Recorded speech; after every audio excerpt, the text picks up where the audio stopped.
Hello, very good evening to you. The world of Formula One has been stunned tonight after the verdict in the sports spying scandal. The sports governing body has announced in the last hour that McLaren, Lewis Hamilton's team, is to be fined $100 million and stripped of all its points in this year's Constructors' Championship. It follows allegations that it exploited sensitive technical information belonging to its main rival, Ferrari. However, Hamilton and McLaren's other driver, Fernando Alonso, will stay in the Drivers' Championship and they will retain the points they've won so far. Well, we're going to be going live to Paris in just a moment or two where the verdict was announced, and we'll be talking to our sports correspondent Andy Swiss about the implications of this sensational judgment for McLaren, for Formula One as a whole. In fact, I think we can talk to Andy now, who's in Paris. Andy, really a massive fine, $100 million, and yet I suppose in some ways a cop-out in that the drivers are left unaffected by this, so the sport goes on.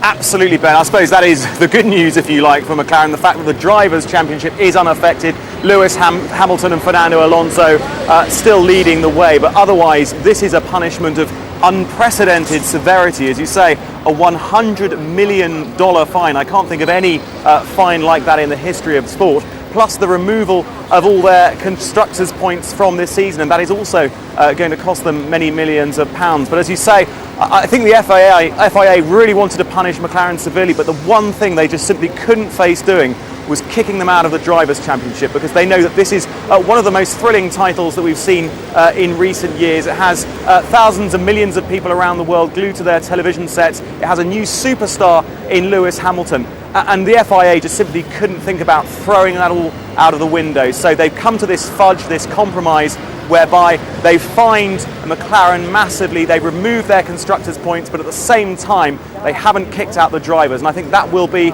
of a huge relief to Formula One fans around the world. And what will this mean to McLaren? Just give us a sense of how much damage that kind of fine is going to do to them. Can they afford it? Will they appeal? I'm sure McLaren will appeal. In fact, just down the road at the moment, Ron Dennis, the head of McLaren, is about to give a press conference, and I should imagine he will be absolutely fuming at this punishment, because they've consistently denied doing anything wrong. They said that one of their employees had this confidential Ferrari dossier, but that no one else had seen it, no one else had used it to their advantage. Clearly, the FIA didn't believe that. McLaren will be absolutely fuming. They are a pretty big company. They employ over 1,000 people. They can probably withstand this financial penalty, but undoubtedly it's going to hit them in the pocket. And also the fact that next season's car, their 2008 car, will have to be independently scrutinised to check there's been no more skullduggery. So this is also intensely embarrassing and humiliating for McLaren. The good news, as I say, is that the drivers are still in the championship, but that is really about the only good news for McLaren on what is a pretty dark day for them. All right, indeed. Andy Swiss, many thanks indeed for bringing us up to date from Paris, and that news conference with Ron Dennis from the McLaren team coming up shortly, as Andy was saying. Let's get some reaction though now. On the line we're joined by Eddie Jordan, the founder and former owner of Jordan Grand Prix, a Formula One team which operated from 1991 to 2005. Good evening to you. Yes, good evening. So $100 million fine for McLaren, and they have been kicked out of the 2007 Constructors' Championship. What do you think about that? Well, it's extremely serious. It's a huge amount of money. It's by far the biggest penalty or fine ever given out by the FIA, and may I just say that I think McLaren, as you just rightly have asked the previous correspondent, they may be able to pay for it, but no other team would have. So effectively what they were doing with this kind of penalty, it was the severest penalty they could possibly dish out. So in other words, most teams wouldn't survive this. I think McLaren possibly can. They've got very well-heeled backers and sponsors, but then do sponsors want to be associated? Effectively the FIA have come out and said, we never believed you, you did cheat, you did take other people's information. Ron will be absolutely horrified with this, and there's no doubt that they will appeal, but they can't appeal themselves. They have to go through the RAC. It depends. He has to lobby the RAC, who's the governing ASN, responsible for his licence, and he'll have to request them to actually make sure that they appeal. So there's huge ramifications. Just one other point that I may make that hasn't been properly targeted. The championship money which by winning the championship in 07, which they've just been kicked out of, would have amassed to about a further 70 million, and they're going to lose that. I'm just wondering how they now pay their drivers, because the drivers are paid on constructors' points earned. So there are huge problems in front of Ron, and he's, not just he's tasked with the job of trying to win the championship, but he's also tasked with trying to keep staff, keep everyone happy, try and cajole the sponsors, get sponsors to... He said they were all behind him, but this was a very serious accusation, which now has been, if you like, proven by the FIA, unless Ron is able to prove otherwise in an appeal.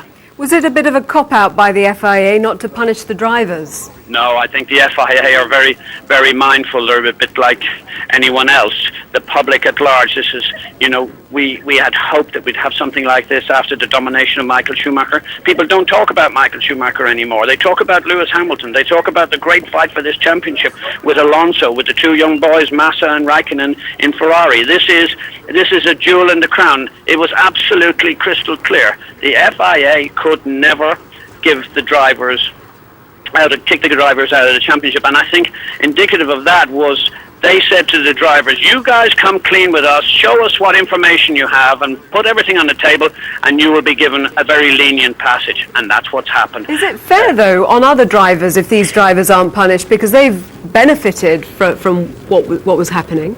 No, I agree with you. There is if the team has been penalised so if you like harshly or through a huge amount of money, the drivers have benefited. If what the FIA is saying, the drivers have benefited for information that they illegally attained, and there calls a question. And I don't know how you tackle that. But what is fair these days?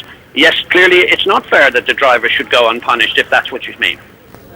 OK, well, good to talk to you, Eddie Jordan. Thank you very much indeed for joining us and giving us your reaction to that. And we'd like your reaction as well. 61124, the number for your text. Email traffic between our drivers.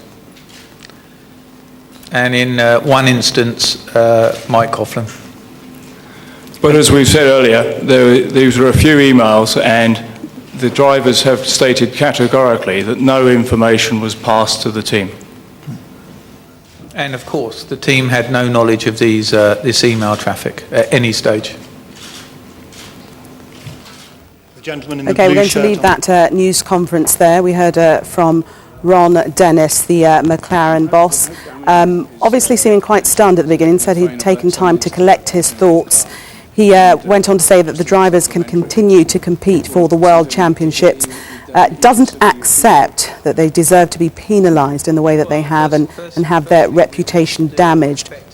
He was adamant in saying that the team didn't use any leaked information to gain a competitive advantage, and the evidence he used to prove that is that the entire engineering team, comprising of over 100 people, gave statements saying that they never used the information, and he was also adamant in saying that it's not been proven that they used any of the information to a competitive advantage. Didn't disagree that the information had been in their possession, but was adamant that it hadn't been used to gain a competitive advantage. They believe that there is ground for an appeal. That's something to be pursued in the future and something that McLaren will possibly be looking at. That hasn't been confirmed. Their Chief Executive Officer and Chairman Ron Dennis have been holding a news conference in Paris this evening. Let's hear what Ron Dennis had to say. Normally I like to shoot a little bit from the hip, but I want to put a bit more discipline into what I say. So I've just taken a little bit of time to collect my thoughts. The most important thing is that we go motor racing this weekend, the rest of the season and every season. This means that our drivers can continue to compete for the World Championship. However, having been at the hearing today, I do not accept that we deserve to be penalised or our reputation damaged in this way. Today's evidence given to the FAA by our drivers, engineers and staff clearly demonstrated that we did not use any leaked information to gain a competitive advantage. Much has been made in the press and at the hearing today of emails and text messages to and from our drivers.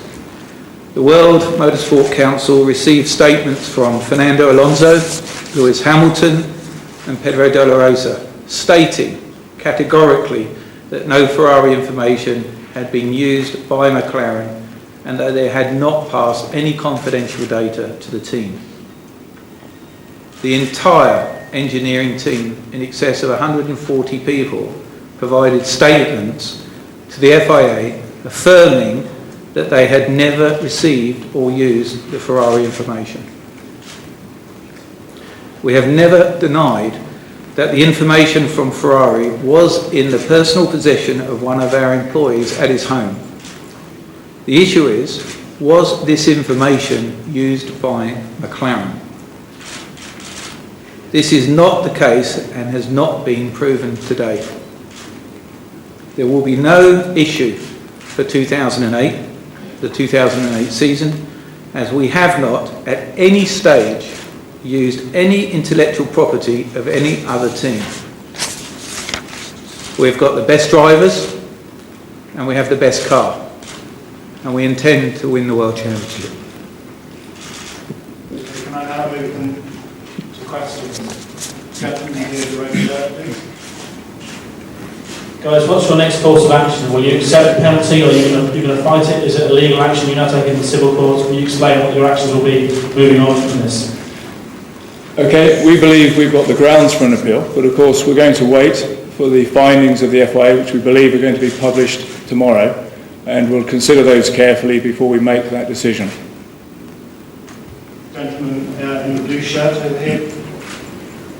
Thank you. Bearing in mind the precedent that has been set by this, do you feel that you are the only team in Formula One who deserves to be punished for this sort of espionage? Do you feel that there are other teams out there who are doing the same thing and thus should receive the same punishment? Well, the starting point is we do not believe that we should have been punished in this way. And I think today we should just concentrate on this hearing and this situation, not on what is happening with other teams. Gentleman in the jacket at the front here. Could you just state where you're from, please, sir? Manuccio to Spain. About the World Council in July, do you think the attitude of the FIA President Max Moser regarding McLaren and regarding the whole matter was changed? Yeah, I have no comment on that. Any further questions? Gentleman over here at the end in the black jacket. Sorry. This gentleman in the front row. Yeah, Joe Moore from L'Equipe. What are the new evidence given to the FIA today? And the FIA statement says that your drivers are not punished because they help the FIA to make the truth. Could you please precise it? Can we do it? Well, I can tell you the evidence today was primarily email traffic between our drivers. And in one instance, Mike Coughlin. But as we said earlier, these were a few emails, and the drivers have stated categorically that no information was passed to the team. And of course, the team had no knowledge of this email traffic at any stage. Gentleman in the blue shirt on the left. Thank you. Ron, how damaging is financially is a fine of that size to a company like McLaren? And just as a supplementary, will something like today, would that make you consider your future? Well, firstly, we will still effectively have as an offset the revenue from the points earned to date. That will probably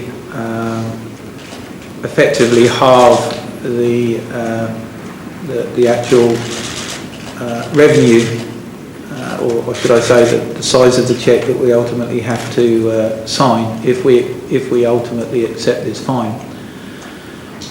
But as you could see, if you read our accounts, we turn over roughly $450 to $500 million a year, and we are debt-free. So obviously, we're a very strong company, phenomenal growth. I jokingly asked Norbert if he was going to chip in half, but we haven't really come to the conclusion on that negotiation yet. I beg your pardon? My personal future? Well, my personal future was never in question as far as I was concerned. I am very committed to this company. I'm very passionate about motor racing, and I have absolutely no intention of retiring, save for I've made a firm commitment to Martin here to succeed me as CEO, and that decision, whenever it's taken, will not have any bearing on today's affair or any other issue of this year. That is Ron Dennis, the Chairman and Chief Executive of McLaren, their news conference in Paris, reacting to that sensational fine of $100 million and all the championship Constructors' Championship points being stripped away from McLaren as a result of that spying allegations in the allegation that... The Sportsman has told the BBC that McLaren came close to being banned from racing for 2 years. Mr Eccleston said only a last-minute change of heart meant that a fine was imposed instead, along, of course, with exclusion from this season's Constructors' Championship. Well, our sports news correspondent Adam Parsons reports. Here's what Formula One wants us all to get back to, the engrossing season that has seen Lewis Hamilton fight for the title in this, his debut year. But the sport is still humming to the reverberations of this, the acrimonious aftermath of yesterday's decision to fine McLaren $100 million and to dock all of their constructors' points. McLaren maintain it was unjust, but today F1's ringmaster told the BBC the punishment could have been much more severe. Until the last minute, he says the FIA had planned to expel McLaren entirely from both the Drivers' and Constructors' Championships for this season and next. Because someone come in and said there's been an announcement that McLaren have been excluded from the championship for 2 years. So that's how close it was. Well, a few of us sort of battled along and campaigned for it not to happen, which always happens in these sort of meetings. So you opposed that punishment? Yeah. And you were one of those who suggested $100 million as a... I was the one that went along with that suggestion. Today, though, more revelations about the allegations of espionage. De La Rosa wrote to Alonso on March the 25th to discuss technical details of Ferrari cars and boasted about how good his source was. He said, "All the information from Ferrari is very reliable. It comes from Nigel Stepney, their former chief mechanic." Today's report also includes an email discussion between De La Rosa and the world champion about the type of gas Ferrari were using in their tyres. Alonso responds that it's very important that McLaren test the gas that Ferrari use in their tyres as well. He says, "They have something different from the rest. Let's hope we can test it during this test and that we can make it a priority." Yesterday was a tumultuous and rancorous day for Formula One and for McLaren. A verdict may have been delivered, but the scars of this row remain very vivid. Adam Parsons, BBC News, Spa-Francorchamps, Belgium. Thank you, guys.